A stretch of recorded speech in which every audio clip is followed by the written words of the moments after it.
Hello, আবার চলে এসেছি আরেকটা নতুন ভিডিও নিয়ে। This is a new video for you. এটাতে বলেছিলাম যে আগের ভিডিওতে বলেছিলাম যে একটা জিনিস দিয়ে মাস্ট দিয়ে সেন্টেন্স করেছিলাম, এখানে ডেয়ার দিয়ে সেন্টেন্স করতে হবে। ডেয়ার মানে সাহস বা প্রতিদ্বন্দ্বিতা। এক নম্বর হলো হাউ ডেয়ার ইউ। অনেকে বলে না how dare you, how dare you মানে তোমার সাহস কি করে হয়। নাম্বার 2 হচ্ছে Abhi dare not come to me. Abhi যেন আমার কাছে কোনো মতেই আসার সাহস না করে। নাম্বার 3 হচ্ছে he dared not do this. সে এটা করার সাহস পায়নি।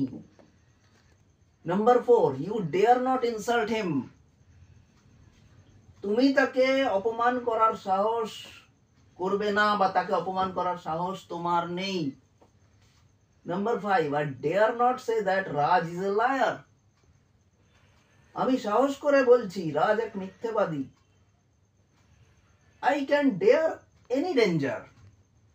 আমি যে কোনো বিপদের সম্মুখীন হতে পারি। বুঝতে পারছো তো?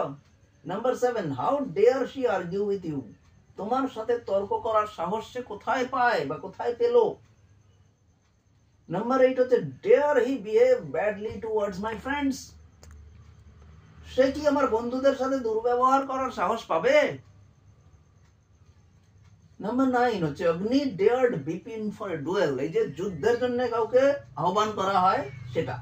অগ্নি বিপিনকে দ্বন্দ্বযুদ্ধে আহ্বান করছিল, যেমন ওই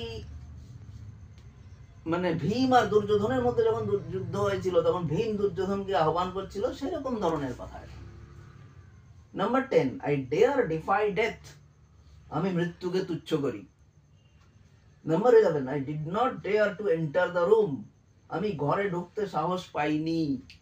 এই হচ্ছে ডেয়ার দিয়ে কিছু সেন্টেন্সেস, যেটা তোমাদেরকে রেগুলার প্র্যাকটিস করতে হবে যাতে তোমরা আরো ভালো করে স্পোকেন ইংলিশ শিখতে পারো। তা স্পোকেন ইংলিশ শেখার আরেক ধাপ আমরা এগিয়ে গেলাম। তাহলে নেক্সট ভিডিওতে আবার দেখা হচ্ছে। নমস্কার।